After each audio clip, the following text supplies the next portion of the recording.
नमस्ते दोस्तों, मैं अपने चैनल ज्योतिष साधना में आप सभी का एक बार फिर से स्वागत करता हूं। इस वीडियो में हम सर्वतोभद्र चक्र पर समझने वाली एक बहुत अच्छी किताब का ओवरव्यू देखेंगे। सर्वतोभद्र चक्र दोस्तों ज्योतिष का एक बहुत अच्छा टूल है और सबसे पुराने टूल्स में से एक है जो आज तक भी जीवित है। यह इतना पुराना है कि आप इसे समझने के लिए कह सकते हैं कि यह महाभारत काल से भी पहले का एक टूल है ज्योतिष का, जिसमें 28 नक्षत्रों का प्रयोग किया जाता है। आप जानते होंगे कि आजकल केवल 27 नक्षत्र ही प्रचलन में हैं। तो इस टूल को जानने वाले बहुत ही कम लोग हैं और बहुत लोग ऐसे हैं जो इस टूल के बारे में, इस चक्र को सीखना चाहते हैं। तो आज मैं उन्हीं लोगों के लिए एक किताब का ओवरव्यू प्रस्तुत करने वाला हूँ। किताब का नाम है मिस्टिक्स ऑफ सर्वतोभद्र चक्र बाय श्री M.K. अग्रवाल जी। दोस्तों, इस वीडियो में मैं जहाँ पर भी SBC बोलूँ, आप समझ जाइए कि वह सर्वतोभद्र चक्र की शॉर्ट फॉर्म है। तो दोस्तों आइए अब मैं थोड़ा आपको किताब का इंट्रोडक्शन दे दूँ। उससे पहले कुछ बातें जो मैं हर वीडियो में आपसे कहता हूँ पहले ही कह देना ठीक समझता हूँ। दोस्तों यह एक ओवरव्यू का वीडियो है, मतलब किताब में क्या कंटेंट है मैं उसका ओवरव्यू आपके सामने प्रेजेंट करूँगा। इस वीडियो को आप किताब का रिव्यू समझने की भूल ना करें, क्योंकि जो लेखक हैं इन किताबों के वो मुझसे कहीं ज़्यादा ज्ञानी हैं या थे। तो मैं जो है एक उपयुक्त व्यक्ति नहीं हूँ इन व्यक्तियों का ज्ञान जज करने के लिए। दूसरी बात, मेरा कॉपीराइट वायलेट करने का यहाँ पर कोई इंटेंशन नहीं है।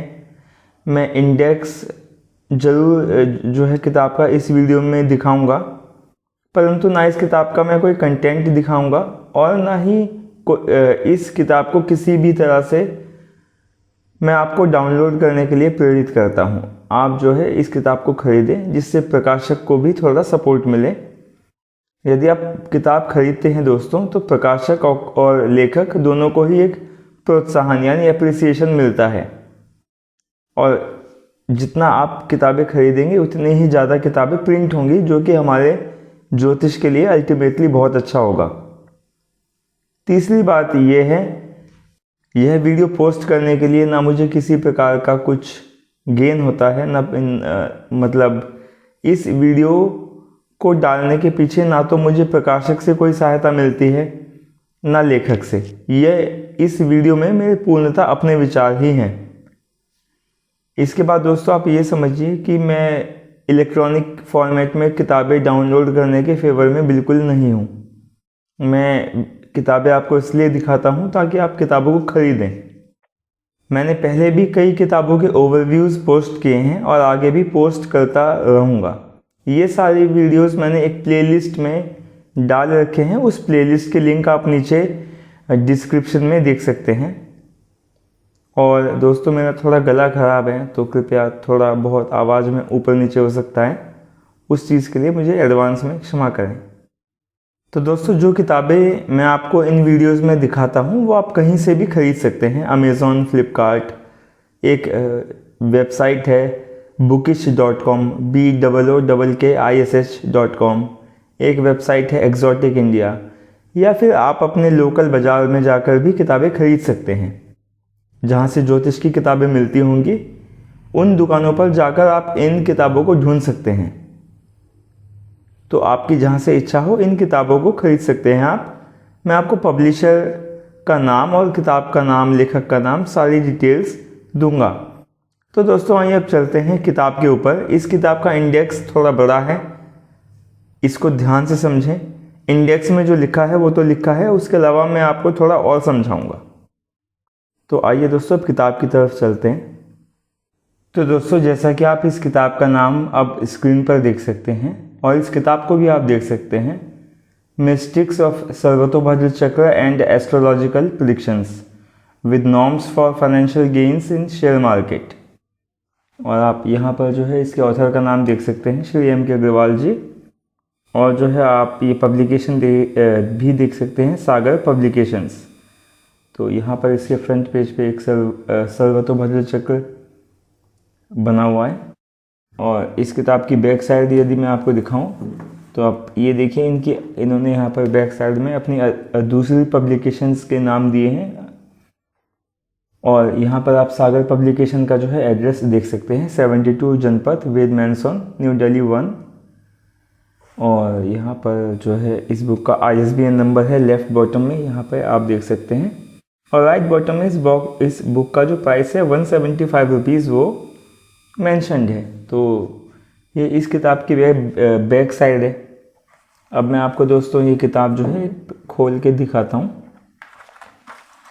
ये एक्चुअली थोड़ी पुरानी किताब है तो उसके लिए क्षमा। यहाँ पे देखिए किताब का नाम है MK अग्रवाल जी, ठीक है, और नीचे पब्लिशर का एड्रेस है, ठीक है।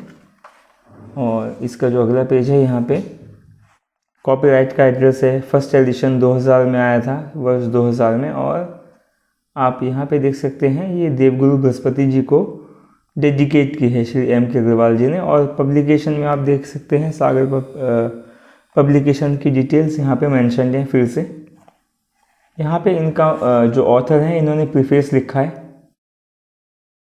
यानी आप कह सकते हैं हर किताब का प्रीफेस होता है। तो यहाँ पे आप देख सकते हैं लिखा है, remember that SBC is the most wonderful example of futurology and therefore I have written this book in English language so that all those who are interested in futurology can make use of this rare book। MK Agarwal. तो इन्होंने ये किताब English में इसलिए लिखी है, इन्होंने कारण बता दिया कि जितने भी भविष्य जानने में इच्छुक लोग हैं वे इस किताब का उचित प्रयोग कर सकें। इसके बाद दोस्तों इस किताब का इंडेक्स जो है शुरू हो जाता है।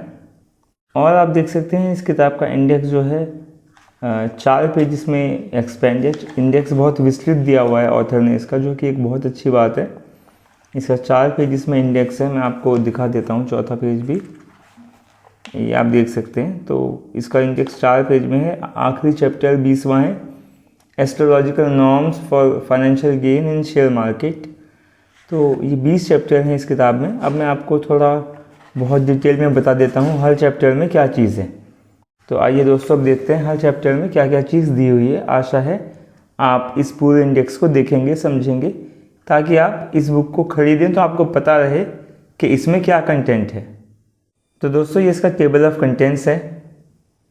प्रीफेस हम देख चुके हैं। पहला चैप्टर है इम्पोर्टेंस ऑफ सर्वतोभद्र चक्र, यानी SBC की महत्ता क्या है। तो यह individual problems, national problems, auspicious time, horary और बिजनेस फोरकास्ट के लिए यूज़ किया जाता है। इंडिविजुअल प्रॉब्लम यानी व्यक्तिगत जीवन में जहाँ तक क्या समस्याएं फेस करेगा, कैसी उसकी समस्याएं होंगी, कब अच्छा समय होगा, कब जो है समय अच्छा नहीं होगा। तो यह जातक कुंडली से संबंधित एरियाज़ में इसकी एप्लीकेशन है SBC की। इसके अलावा नेशनल प्रॉब्लम्स यानी राष्ट्रीय समस्याएं। दोस्तों SBC का प्रयोग बहुत विस्तृत रूप से राष्ट्रीय समस्याओं को जानने में किया जाता है। कब किस देश के लिए अच्छा समय होगा, कब खराब समय होगा, कब किस पॉलिटिकल पार्टी के लिए अच्छा समय होगा, खराब होगा, कब कौन सी विपत्ति आ सकती है, कब क्या प्राकृतिक आपदा आ सकती है, कब कहाँ आग लग सकती है। ये सब चीज़ भी SBC से देखी जाती है। इसके अलावा ऑस्पिशियस टाइम यानी शुभ समय यानी मुहूर्त के लिए भी SBC का प्रयोग किया जाता है। होरारी यानी प्रश्न ज्योतिष में भी SBC का प्रयोग किया जाता है। बहुत कम लोग इस चीज़ को जानते हैं, समझते हैं, परंतु हाँ बहुत अच्छी तरह से प्रश्न ज्योतिष में SBC का प्रयोग किया जाता है। इसके अलावा यह फाइनेंशियल एस्ट्रोलॉजी में SBC का बहुत ज़्यादा यूज़ होता है। चाहे आप स्टॉक मार्केट कह लीजिए या फिर जो कमोडिटीज़ होती हैं उनमें उतार चढ़ाव का समय जानने के लिए, उनकी लॉन्ग टर्म ट्रेंड को जानने के लिए SBC का बहुत अच्छा प्रयोग होता है।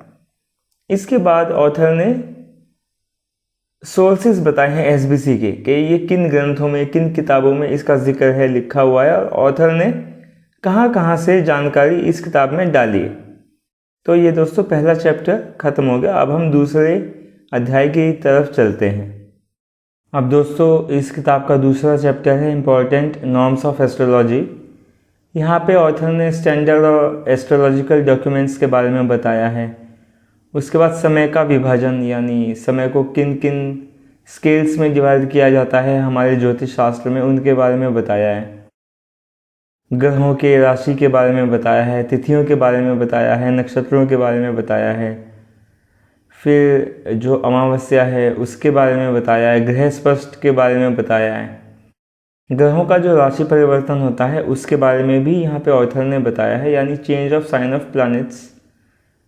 इसके अलावा स्टार ऑक्यूपाइड बाय मून, यानी चंद्रमा किस नक्षत्र में हो तो वह क्या होता है, मैंने आपको बताया है, वह जातक का जन्म नक्षत्र होता है। ठीक है। इसके अलावा संक्रांति, ग्रहों का अस्त स्थिति या उदय होना, यानी कंबशन एंड राइज। इसके अलावा ग्रहों का रेट्रोग्रेशन और डायरेक्ट, यानी वक्री और मार्गी होना। इसके अलावा लग्न के बारे में बताया है। ठीक है। इसके अलावा कुंडली के कुछ इम्पोर्टेंट फीचर्स बताए हैं ग्रहों के बारे में, और कुंडली के बारे में कुछ इम्पोर्टेंट बातें चैप्टर के एंड में ऑथर ने बताई हैं, जो कि आप पढ़ सकते हैं। तो यहाँ पे आपको समय का डिवीज़न जानना चाहिए, ग्रहों के बारे में, राशियों के बारे में, नक्षत्रों के बारे में आपको पता होना चाहिए दोस्तों। ठीक है। इसके बाद थर्ड चैप्टर आता है सर्वतोभद्र चक्र एंड इट्स कंस्टिट्यूएंट्स, यानी सर्वतोभद्र चक्र और क्या क्या चीज़ इसे मिलकर बनाते हैं। तो सर्वतोभद्र चक्र आपने देखा होगा, तो नक्षत्र, राशि, तिथि, वीकडेज यानी वार, साप्ताहिक वार। ठीक है। वॉवेल्स, कॉन्सोनेंट्स यानी स्वर, व्यंजन। ठीक है। इन दोनों को मिलाकर हम अक्षर कह सकते हैं। डायरेक्शंस, ठीक है, यानी दिशाएं। ठीक है। इसके अलावा जो है एक व्यक्ति के पॉपुलर नाम से उसका जो है यानी स्वर और व्यंजन, अक्षर निकालने के लिए अलग अलग पद्धतियाँ जो फॉलो होती हैं वो बताई हैं। कुछ एक्स्ट्रा डिटेल्स दी हैं। एसबीसी में जो वर्ग होते हैं यानी स्क्वायर, उनके बारे में बताया है। ठीक है। इसके अलावा आप देखिए सप्तनाड़ी के बारे में बताया है। सहम के बारे में भी ऑथर ने बताया है। सहम एक वैदिक कॉन्सेप्ट नहीं है, यह बाहर से आया है, पर यहाँ पे ऑथर ने इसके बारे में बताया है और हम इसे काफ़ी इफ़ेक्टिवली प्रयोग कर सकते हैं। विंशोत्तरी दशा के महादशा के बारे में बताया है। ठीक है। ग्रहों की स्ट्रेंथ, नवमांश, इन सब के बारे में ऑथर ने इस चैप्टर में बताया है। तो बहुत कुछ आप एसबीसी का बेसिक इस चैप्टर से सीखना शुरू कर सकते हैं। तो जैसे बहुत सी चीज़ें होती हैं जिनकी बर्थ डिटेल्स हमारे पास नहीं होती, तो आप ये जो देख सकते हैं, चक्र for determining vowels etcetera from popular names, तो जो है यहाँ से आप उनकी डिटेल वॉवेल्स वगैरह निकाल सकते हैं और उन्हें एसबीसी के अंदर स्टडी कर सकते हैं। जैसे सोना धातु होती है गोल्ड, ठीक है, उसका पॉपुलर नेम सोना से यानी सा से शुरू होता है। अब सोने की ऐसे कोई बर्थ जो है डिटेल्स नहीं होती, परंतु सा से वह शुरू होता है उसका कॉमन नेम। तो सा पे क्या इम्पैक्ट पड़ेगा तो हम वह एसबीसी में पढ़ सकते हैं। ठीक है। इसके बाद दोस्तों चौथा चैप्टर है ऑल अबाउट स्टार्स। स्टार्स मतलब नक्षत्र। नक्षत्र क्या होता है? एक ग्रुप ऑफ स्टार यानी कॉन्स्टेलेशन होता है। ठीक है। तो उसको हम जनरली उनमें जो सबसे एक फेमस तारा होता है उसके नाम से जानते हैं। ठीक है। तो जो नक्षत्र होता है उसको इंग्लिश में स्टार्स बोलते हैं। ठीक है। तो यहाँ पे ऑथर ने बेनिफिक और मेलिफिक नक्षत्रों के बारे में बताया है। ठीक है। जैसे जन्म, संपत्ति, विपत्ति, ठीक है, क्षेम, तो ऐसे ऐसे कौन सा हमारे लिए अच्छा है, कौन सा अच्छा नहीं है, उसके नियम दिए हैं। ठीक है। नक्षत्रों के पार्टिकुलर दिए हैं। ठीक है। नक्षत्रों के बारे में डिटेल्स दी हैं, उनके जो पद होते हैं उनकी डिटेल्स दी हैं। ठीक है। इसके अलावा बाकी नोट्स भी हैं। तो ये भी चैप्टर भी एक इम्पॉर्टेंट है, क्योंकि आपको पता होना चाहिए कौन कौन से तारे हमारे लिए अच्छे होते हैं, कौन कौन से जो है अच्छे नहीं होते। इसके बाद दोस्तों ऑल अबाउट प्लैनेट्स यानी ग्रहों के बारे में सब कुछ, जैसा कि आपको 5वें चैप्टर के नाम से ही पता चल गया होगा यहाँ पे। तो यहाँ पे ग्रहों की जो नेचर है वो कैसा है, ठीक है, ग्रहों के कैरेक्टरिस्टिक्स क्या क्या होते हैं, ठीक है, उनके संबंध क्या होते हैं राशियों के साथ, ठीक है, उनका उदय और अस्त कैसे देखा जाता है, उनकी वक्री स्थिति कैसे देखी जाती है, वक्री जो गति है वो कैसे देखी जाती है। इसके अलावा आप अगले पेज पे आएंगे तो ग्रहों की स्पीड बहुत मैटर करती है एसबीसी में, तो ग्रहों की स्पीड के बारे में भी जानकारी दी है। अब इसके बाद आप देख सकते हैं ग्रहों की वेद शक्ति, यानी सर्वतोभद्र चक्र में दोस्तों वेद बहुत मायने रखता है, वेधन, ठीक है, उसके बारे में बताया है, ठीक है। उसको बाद उन्होंने बताया है कि हम ग्रहों की स्पीड कैसे निकाल सकते हैं, क्योंकि स्पीड के हिसाब से ही वेद देखा जाता है, उसका वेद सीधा होगा या पीछे होगा या आगे होगा, तो यह ग्रह जो ग्रह की गति है उस पर डिपेंड करता है। इसके बाद वो कहाँ पे उच्च हैं, ठीक है, उसके बाद जो है आप गोचर पे तो पूरा एसबीसी बेस्ड होता है, ठीक है। उसके अलावा जो है ग्रहों का एक नक्षत्र में जो है युति, ठीक है, गोचर के दौरान उसके बारे में बताया है, ठीक है। वेधा एस्पेक्ट तो ये मैंने आपको समझा ही दिया है, ठीक है। मार्गी गति के बारे में भी जो है बताया है।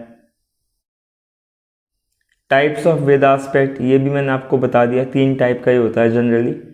इसके अलावा जो है ये वेधन हमारी जो नॉर्मल वैदिक एस्ट्रोलॉजी की दृष्टियाँ होती हैं ग्रहों की, उससे अलग होता है दोस्तों थोड़ा ट्रैफिक आ जाता है, इसलिए मुझे वीडियो जो है बीच में पॉज करना पड़ता है। तो ये मैं आपको बता रहा था कि जो हम ग्रहों की दृष्टि हम जैसे जनरली हम कुंडलियों में देखते हैं, उससे यह वेधन अलग होता है। जैसे आप जानते होंगे शनि की 3वीं 7वीं 10वीं दृष्टि होती है, ठीक है, परंतु एसबीसी में ऐसे नहीं देखा जाता, ठीक है। एसबीसी में नक्षत्रों में से ग्रहों का वेधन देखा जाता है कि वह कहाँ पे होगा, ठीक है। तो उन सब के नियम यहाँ पे बताए हैं। तो ये चैप्टर भी बहुत इंपॉर्टेंट है। इसके बाद 6ठा चैप्टर आप देख सकते हैं ऑल अबाउट साइंस, यानी राशियों के बारे में सब कुछ, राशियों का नेचर कैसा होता है, उनकी जो सिग्निफिकेशन और कैरेक्टरिस्टिक्स क्या होती हैं, ठीक है। इंपॉर्टेंट चैप्टर होते हैं ये दोस्तों, आपको पता होना चाहिए, ठीक है। 7वां है न्यूमेरिकल स्ट्रेंथ ऑफ प्लैनेट्स, यानी ग्रहों की जो बल है वो कैसे जो है हम देख सकते हैं। तो यहाँ पे आप देख सकते हैं इसके जो है 5 पॉइंट हैं। Strength based on science occupied by planets, राशियों के हिसाब से जो स्ट्रेंथ है। ग्रह के राइजिंग यानी उदय और कंबस्ट प्लैनेट यानी अस्त होने में जो स्ट्रेंथ होती है, ठीक है। स्ट्रेंथ ऑफ रेट्रोग्रेड प्लैनेट्स, वक्री ग्रहों की क्या स्ट्रेंथ होती है, बल होता है। एक्सॉल्टेड ग्रहों का क्या बल होगा, और नवमांश साइन में जो ग्रह है उसका क्या बल होगा। तो ये चैप्टर बहुत एक इम्पॉर्टेंट आप कह सकते हैं, तो इससे भी पढ़िए। इसके बाद दोस्तों 8वां चैप्टर आता है। अब 8वें चैप्टर के बारे में जानते हैं कि 8वें चैप्टर में क्या क्या इन्फॉर्मेशन है।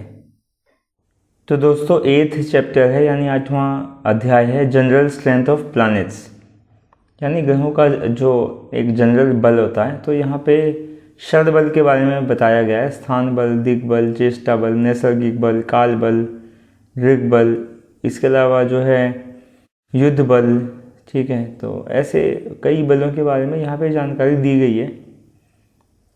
तो इसके बाद 9वां चैप्टर है दोस्तों वेधा एस्पेक्ट ऑफ प्लैनेट्स, यहाँ पे आप देख सकते हैं 9th। तो मेथड बताया गया है, स्पेशल वेद बताया गया है, ठीक है। नवमांश वेद बताया गया है, ठीक है। सन का स्पेशल वेद के बारे में जानकारी है। इसके बाद फ्रंट वेद है, यानी सम्मुख वेद के बारे में जानकारी दी है, ठीक है। इसके अलावा वेद के बारे में और भी स्पेशल नोट हैं, ठीक है।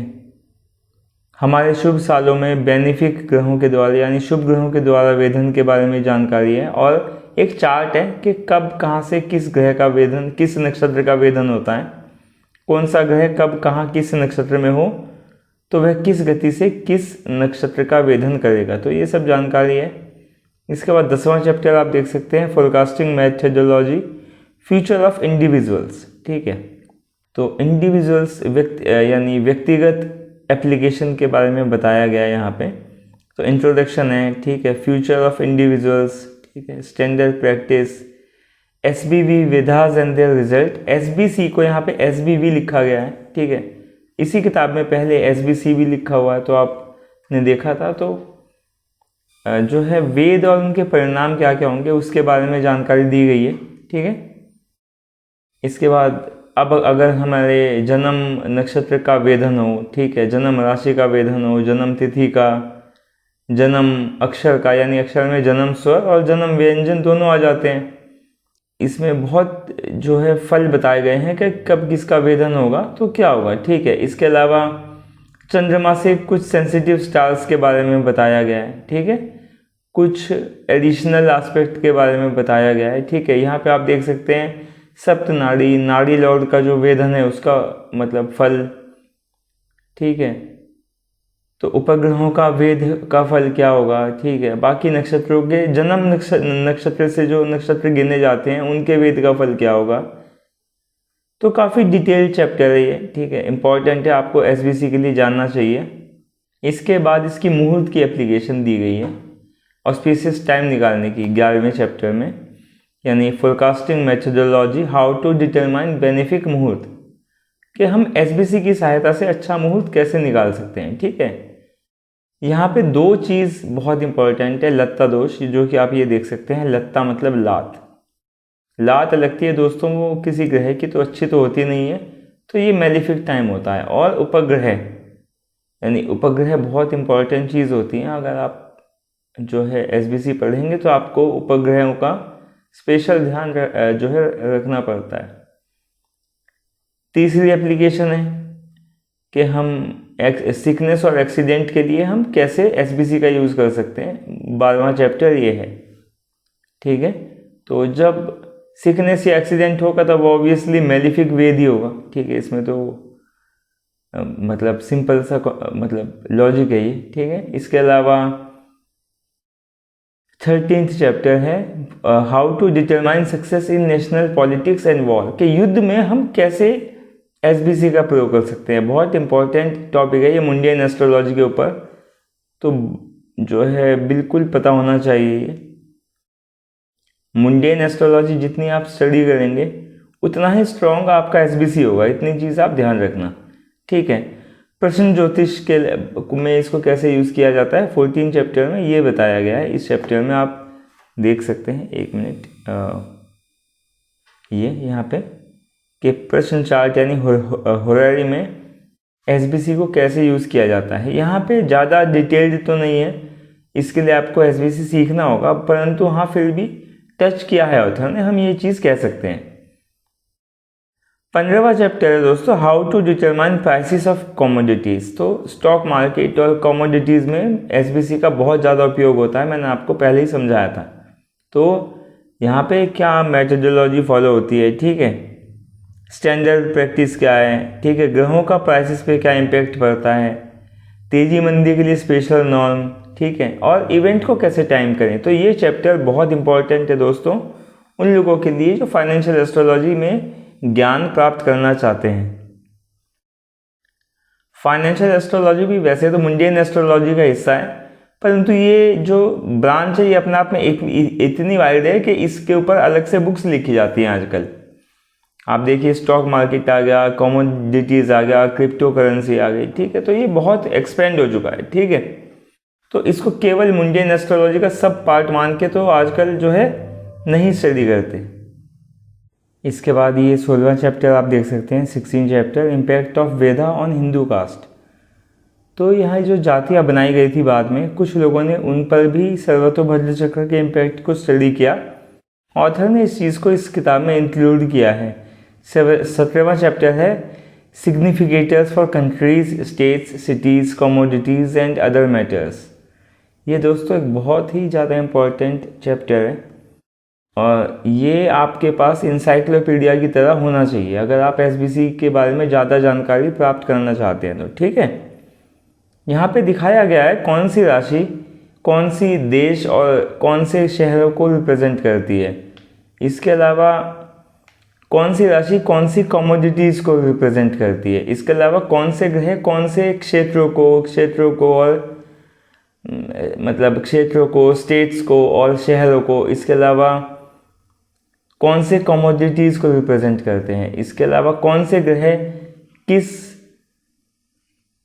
पार्ट को रिप्रेजेंट करते हैं, किस सिटी को और किस कमोडिटीज़ को। तो दोस्तों ये चैप्टर इंसाइक्लोपीडिया की तरह काम करता है। ये बहुत कम जगह दिया होता है, इस किताब में ये चीज़ दी है। अब दोस्तों मैं आज आपको आखिरी के 3 चैप्टर्स के बारे में समझाता हूँ। 18वां चैप्टर है दोस्तों सर्वतोभद्र चक्र और कुछ दूसरे चक्र एंड अदर चक्रास। तो सबसे पहले सर्वतोभद्र चक्र के बारे में बताया है यहाँ पे, उसके कंस्टिट्यूएंट्स को दोबारा से एक्सप्लेन किया है। इसके अलावा लत्ता चक्र, मैंने आपको बताया लत्ता बहुत इंपॉर्टेंट कॉन्सेप्ट होता है। लत्ता मतलब लात, कब किस ग्रह की लात लगने वाली है किस व्यक्ति को, किस देश को, और ये पीरियड हम कैसे डिटरमाइन कर सकते हैं।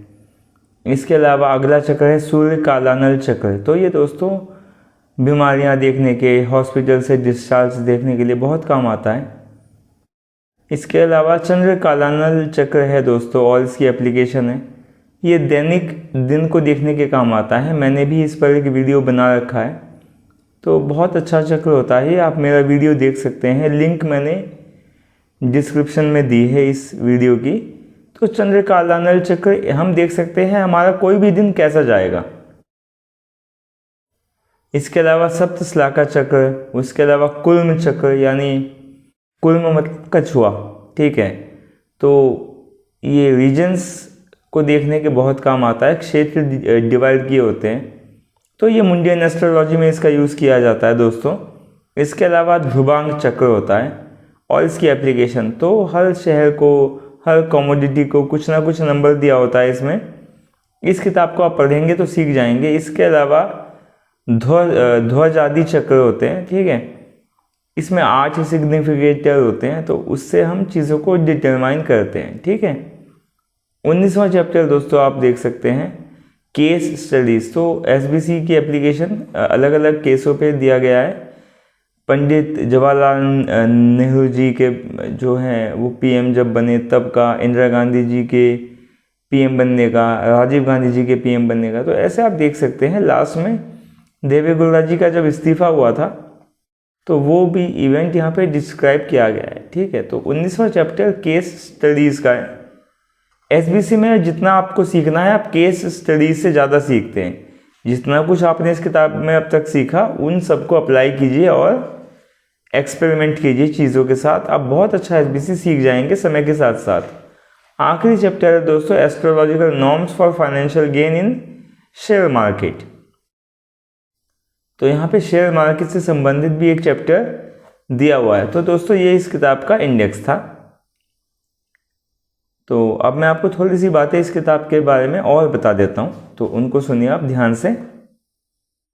दोस्तों सर्वतोभद्र चक्र के ऊपर बहुत कम किताबें प्रिंट हुई हैं और इंग्लिश में तो और भी कम, और पहले जो प्रिंट होती थी वो अब आउट ऑफ प्रिंट जा चुकी हैं। तो ऐसे में दोस्तों ये किताब जो है बहुत अच्छी किताब है, एक मिस्टिक्स ऑफ सर्वतोभद्र चक्र। इतनी मोटी आप देख सकते हैं, ठीक है। और ये एक प्राइज पोजीशन है। कुछ लोग जो हैं इस विचार के हैं कि इस किताब में सर्वतोभद्र चक्र से के बारे में ज़्यादा चीज़ें नहीं दी हुई, परंतु जिन लोगों को एसबीसी नहीं आता या जिनको आता भी है उनको सिग्निफिकेटर्स के लिए इस किताब की आवश्यकता पड़ेगी ही पड़ेगी। यह किताब अगर आप एसबीसी सीखना चाहते हैं या प्रैक्टिस करते हैं तो आपके पास होनी चाहिए। कौन सा देश, कौन सा जगह, कौन सी कमोडिटी हम किस नक्षत्र से, किस राशि से, किस ग्रह से देखें, वो सब इस किताब में है। तो एसबीसी के लिए यह किताब एक बहुत अच्छी हैंडबुक है। अगर आपने किसी और सोर्स से भी एसबीसी सीखा है तो फिर भी इसमें आपको बहुत कुछ नया सीखने को मिलेगा। इसमें जो नियम है दोस्तों बहुत काम के हैं। कुछ कुछ नियम तो कहीं पर भी नहीं मिलते, वो ऑथर ने श्री एम के अग्रवाल जी ने इस किताब में मेंशन किए, ठीक है। तो जो है यदि आपके पास ये किताब होगी तो जो है डेफिनेटली आपको बहुत फ़ायदा होगा इससे। तो आप इसे अवश्य खरीदिए अगर आप एसबीसी में इंटरेस्टेड हैं तो, क्योंकि लत्ता दोष और मेलिफिक ट्रांजिट के बारे में जो है यहाँ पे इस किताब में बताया गया है। ठीक है, कौन सा नक्षत्र अच्छा है, कौन सा नहीं है, कहाँ किस नक्षत्र में गोचर से या दृष्टि से, वेधन से मतलब हमें कैसा फल मिलेगा। इस किताब में बहुत जानकारियाँ हैं दोस्तों। कुर्म चक्र के बारे में जानकारी है, सूर्य कालानल चक्र और चंद्र कालानल चक्र के बारे में जानकारी है। तो मतलब बहुत एक्सटेंसिव किताब है तो पतली बट बहुत एक्सटेंसिव है। आशा है दोस्तों आपको इस किताब का यह ओवरव्यू पसंद आया होगा। यदि आप चाहते हैं मैं किसी और किताब का ओवरव्यू करूं तो आप मुझे कमेंट करके बता सकते हैं। ओवरव्यूज थोड़े लंबे होते हैं दोस्तों, क्योंकि मैं इंडेक्स को एक्सप्लेन करता हूं, तो लंबाई के साथ, वीडियो की लंबाई के साथ तो कंप्रोमाइज़ कर पाना थोड़ा मुश्किल है। यदि आपको इस वीडियो से संबंधित कोई टिप्पणी, कोई कमेंट करना है तो आप कमेंट बॉक्स में कर सकते हैं, या यदि आपको मुझे कोई बात कन्वे करनी है तो वह भी आप कमेंट बॉक्स में कर सकते हैं। इसके अलावा दोस्तों मेरे चैनल ज्योतिष साधना को सब्सक्राइब कीजिए, बेल आइकन को दबाइए, जिससे कि मेरे ताज़ा वीडियोस की नोटिफिकेशन आपको जल्दी मिल जाए। ठीक है, एक बेल का आइकन होगा तो आप उसे प्रेस कीजिए। अगले वीडियो में मैं आपसे किसी और विषय पर बात करूंगा। तब तक भगवान राम से आपके कुशल क्षेम की प्रार्थना है दोस्तों। जय श्री राम।